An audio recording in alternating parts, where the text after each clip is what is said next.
যে হৃদয়ে থাকে সে ভাগ্যে থাকে না। ছেলেরা কষ্ট পেলে যতটা না কাঁদে, মেয়েরা তার চেয়ে দ্বিগুণ কষ্ট লুকিয়ে হাসে।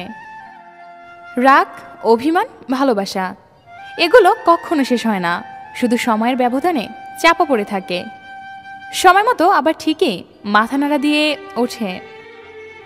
দুটো জিনিস সবচেয়ে বেশি কষ্ট দেয়, প্রিয় মানুষের অবহেলা আর প্রিয় মানুষটির সময় না দেওয়া।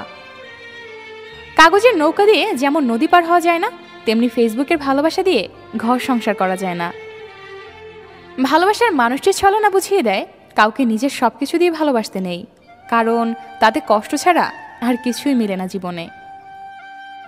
মুখে সবসময় ভালোবাসি বলার চেয়ে ভালোবাসার মানুষটিকে বুঝতে পারাই অনেক বড় ব্যাপার। ভালোবাসতে না পারো, কিন্তু এড়িয়ে যেও না কখনো। জ্বালাবো না তোমাকে, শুধু মন ভরে দেখব। চোখ দিয়ে জল সবার জন্য আসে না, যাকে সত্যিকারে ভালোবাসা যায় শুধু তার জন্যই আসে। মানুষ সবার সাথে অভিনয় করতে পারলেও নিজের সাথে কখনো নিজে অভিনয় করতে পারে না, তাই তো আড়ালে কাঁদে। মানুষ কতই না নিঠুর, কখনো হাসায়, কখনো কাঁদায়, কখনো আবার নীরবে চলে যায়। ভালোবাসা এটাই, প্রিয় মানুষের পুরাতন মেসেজগুলো কিছুদিন পরপর চেক করা। ঠিক বুঝে উঠতে পারছি না, ধোঁকা মানুষ দেয় নাকি ভাগ্য।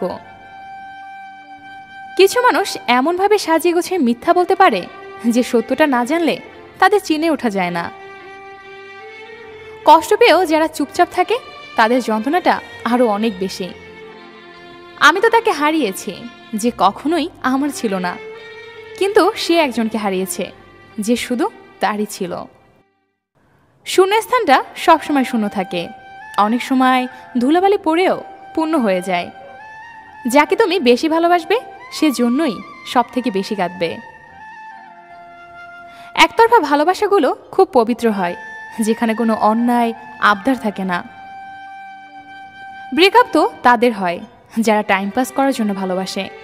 যারা মন থেকে ভালোবাসে তাদের ভালোবাসা ব্রেকআপের পরেও শেষ হয় না।